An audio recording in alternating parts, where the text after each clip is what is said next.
Good morning student, class 7 chapter 16 the fountain. ये हमारा part 3 है, लास्ट पार्ट है इस चैप्टर का।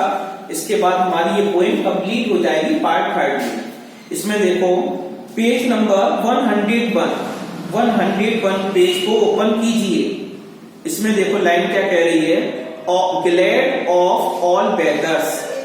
ग्लैड मीन्स होता है हैप्पी, ऑफ ऑल वेदर्स सभी मौसम में, will still seeming best upward और downward motion thy rest.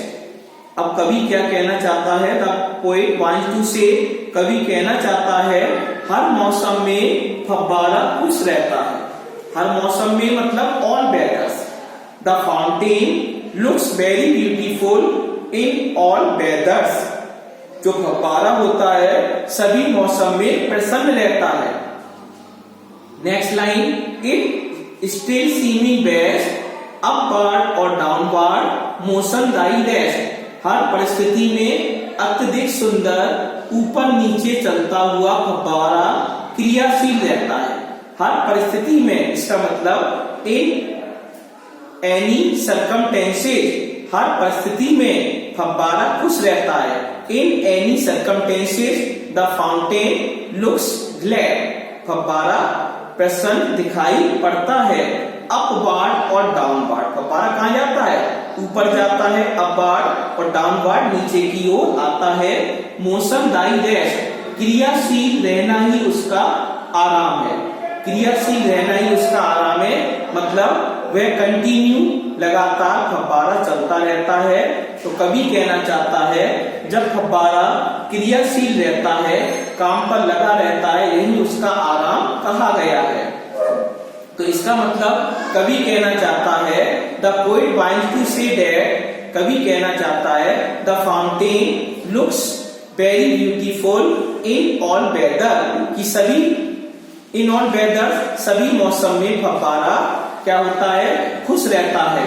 And in any circumstances, सभी परिस्थितियों में फव्वारा कैसे जाता है, ऊपर जाता है, ऊपर से नीचे की ओर आ जाता है।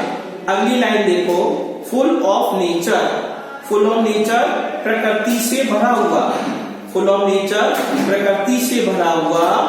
नथिंग कैन टेम, उसकी प्रकृति ऐसी स्वतंत्र है कि उसे कोई बंधन नहीं रख सकता है।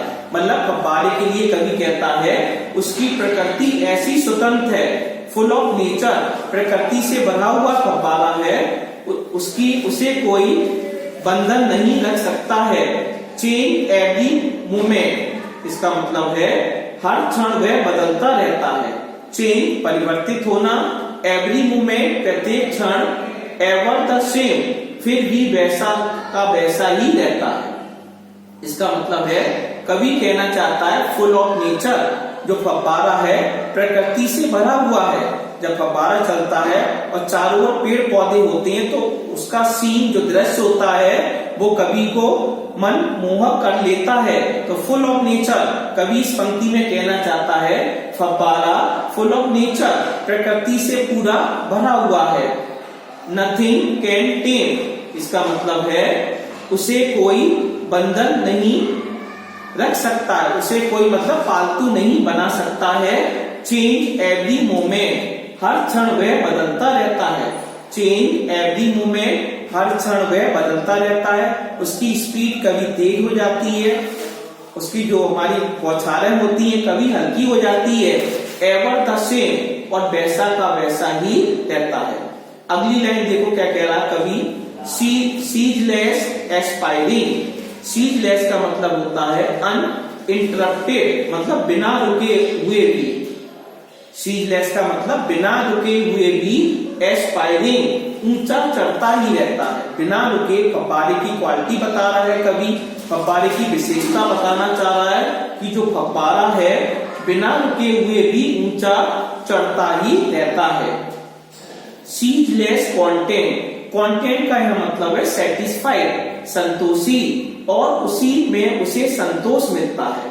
इसका मतलब कवि कहना चाहता है बिना रुके हुए भी ऊंचा चढ़ता ही रहता है और उसी में उसे संतोष मिलता है।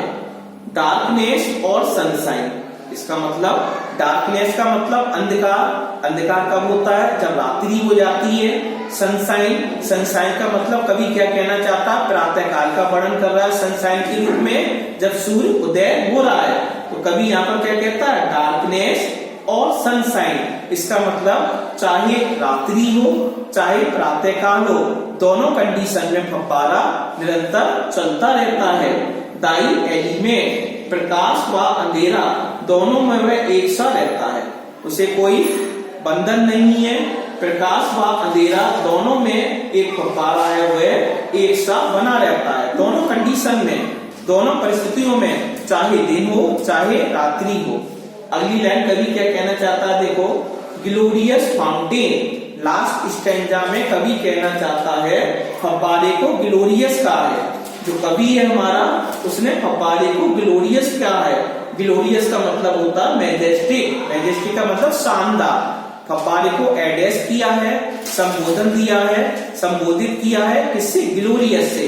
तो लास्ट स्टैंजा में कवि कहता है ग्लोरियस फाउंटेन, वह शानदार फव्वारा है।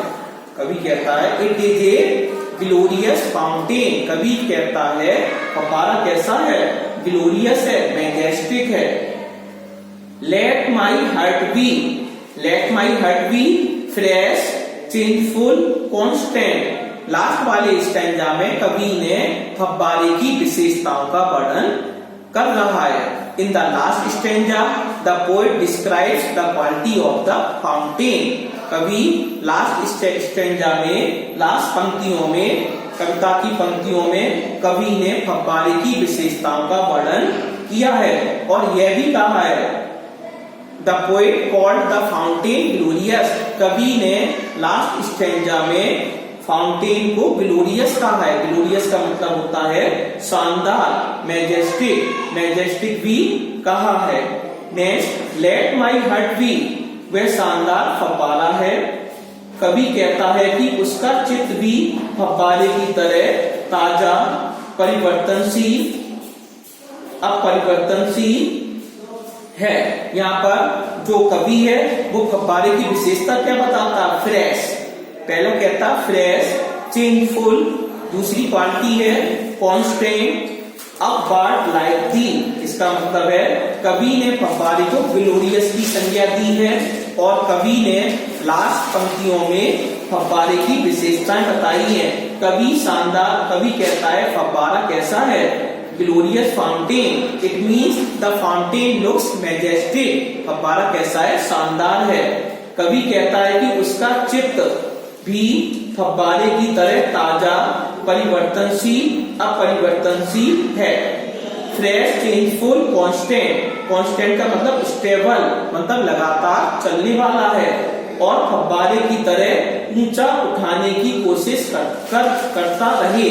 कवि कहना चाहता है अंतिम पंक्तियों में, वो नीचे वाली लाइन में कह रहा है अपवार्ड लाइक दी। इसका मतलब ऊंचा उठाने की कोशिश करता रहे, फव्वारे को ऊंचा उठाने की कोशिश करता रहे और इन पंक्तियों से ये संबोधित करता है।